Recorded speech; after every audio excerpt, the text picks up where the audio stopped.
ମୁଁ କଣ ଶୁଣୁଛି କଣ 10 ନମ୍ବରରେ କଣ ଲଘୁଚାପ ସୃଷ୍ଟି ହବ ବୋଲି କହୁଥିଲା। ଲଘୁଚାପ ସୃଷ୍ଟି ହବ ମାନେ ମୁଁ ଆପଣମାନଙ୍କର ମିଷ୍ଟର ଜିତୁ ଆଉ ଗୋଟେ ନ୍ୟୁ ବ୍ଲଗକୁ ୱେଲକମ୍। ଆଜି ଆମେ Tata steel Kalinganagar train gate ସାଇଡ଼୍ରେ କାମ କରୁଛୁ। ବର୍ତ୍ତମାନ ପାଇଁ ଚାଲନ୍ତୁ ଦେଖିବା ଆମ ପିଲା ସେଠି କିଏ କଣ କରୁଛନ୍ତି।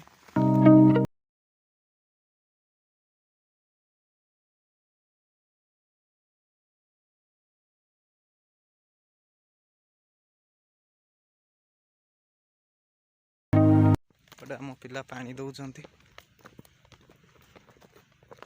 ଏପଟେ ପାଇପ୍ ଯାଇଛି, ପାଣି ନାଳରୁ ଆଉଛି।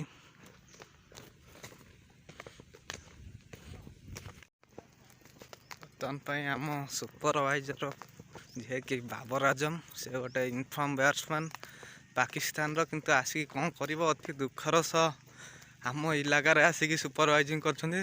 ଚାଲନ୍ତୁ ତାଙ୍କ କତରୁ ବକ୍ତବ୍ୟ କିଛି ନେବା, କ'ଣ କହୁଛନ୍ତି ବାବର ଆଜମ। କ୍ୟା ଖବର?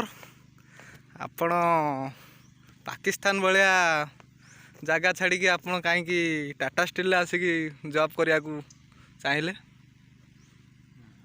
ପାକିସ୍ତାନରେ କାମ ମିଳୁନି, କ୍ରିକେଟ ଛାଡ଼ି ମୁଁ କାମ ଖୋଜିବାକୁ ଆସିଲି। ଦେଖିଲି ଯେ ଟାଟା ପ୍ଲାଣ୍ଟରେ ଭ୍ୟାକେନ୍ସି ଅଛି, ଆଉ ହର୍ଟିକଲଚର ଡିପାର୍ଟମେଣ୍ଟ ପୁରୀ ମାଲିକ ହର୍ଟିକଲଚର ଉପର ପୋଷ୍ଟ ସୁପରଭାଇଜିଂ କରୁଛି। ଆଉ ଆଜି ପଣ୍ଡା ବାବୁ ଗଲେ କୁଆଡ଼େ? ପଣ୍ଡା ବାବୁ ଯାଇଛନ୍ତି ଘରକୁ, ଆଚ୍ଛା। ଯାଇଛନ୍ତି, ତାଙ୍କର କାମ ଅଛି, ବହୁତ ଗୁଡ଼ାଏ କାମ ଅଛି। କ'ଣ କହିଲେ, ସେ ଗୋଟେ ସପ୍ତାହ ରହିବେ ବୋଲି କହିଥିଲେ। ଆଉ ତାପରେ ଆମେ ଜାଣିଲୁ ଯେ ଆଜିଠୁ ବୋଧେ ପ୍ରାୟ ରହୁଛନ୍ତି। ମୁଁ କଣ ଶୁଣୁଛି କଣ 10 ନମ୍ବରରେ କଣ ଲଘୁଚାପ ସୃଷ୍ଟି ହବ ବୋଲି କହୁଥିଲା। ହଁ, ଲଘୁଚାପ ସୃଷ୍ଟି ହବ। ଏବେ ବର୍ଷା ଫର୍ଷା ପାଣି ପବନ କିଛି ନାହିଁ, ଆଉ କିଛି ନାହିଁ, ଯାହାଫଳରେ ମେସିନ୍ ଆମେ ଚଲାଉଛୁ।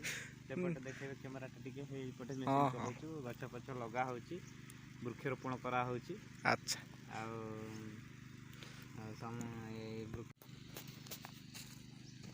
ତ ଜାଣିଲେ ଆମ ସୁପରଭାଇଜର ବାବର ଆଜମ କ'ଣ କହିଲେ।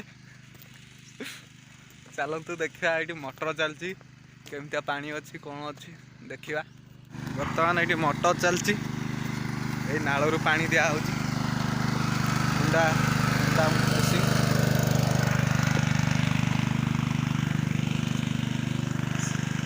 ସାଙ୍ଗମାନେ ଦେଖନ୍ତୁ କେଉଁ ଭଳିଆ ଖାଲି ମାଛ ଆ ଭିତରେ। କାହାର ଯଦି ମାଛ ଧରିବାର ଅଛି ଦୟାକରିକି ଏଇ ନାଳରେ ପଳେଇ ଆସିବ, ଟାର୍ଗେଟ୍ ଟ୍ରେନ୍ ସାଇଡ଼୍କୁ ପଳେଇ ଆସିବେ।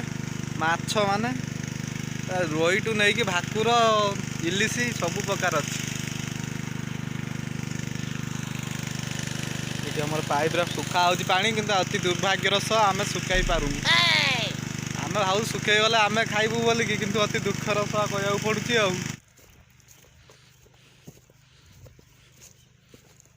ଏଇଟା ହେଉଛି ଆମର ବୁସ୍ କଟର, ଯାହାକି ଆମର ଘାସ କଟା ହୁଏ। ଏଇସବୁ ଜାଗା ସବୁ ସଫା କରାହେଇଛି କେବଳ ଏଇ ମେସିନ୍ରେ। ଆପଣମାନେ ବି କିଏ ଯଦି ଏଇ ମେସିନ୍ ଚଲେଇବାକୁ ଚାହିଁବେ ପଳେଇ ଆସିବ ମୋ କତିକି, ମୁଁ ଆପଣମାନଙ୍କୁ ଟ୍ରେନିଂ ଦେଇଦେବି। ଏଇଟା କଟିଂ ହେଇଛି ଆଜି। ବର୍ତ୍ତମାନ ପାଇଁ ଆମର ଯେଉଁଟାକି ରୋପ୍ କୁହନ୍ତି, ଆମର ୱେୟାର ଯେଉଁଟାକି ଆମର ଘାସ କଟେ, ସେଇଟା ମୋର ସରିଯାଇଛି। ମୁଁ ଯାଇଥିଲି ଆଣିବା ପାଇଁ, ଧରିକି ଆସିଛି। ଏଇଟା ମୋ ବେଲ୍ଟ। ମୋ ଚ୍ୟାନେଲକୁ ସବସ୍କ୍ରାଇବ୍ କରନ୍ତୁ, ଆଉ ଏମିତି ନୂଆ ନୂଆ ଭିଡ଼ିଓ ଆପଣମାନଙ୍କୁ ମୁଁ ଦେଉଥିବି। ଆଉ ରହିଲି, ଟାଟା ବାଏ ବାଏ। ଆଉ ଗୋଟେ ନୂଆ ଜାଗାରେ ନୂଆ ସାଇଟ୍କୁ ଦେଖାହେବ ନ୍ୟୁ ବ୍ଲଗ୍ରେ।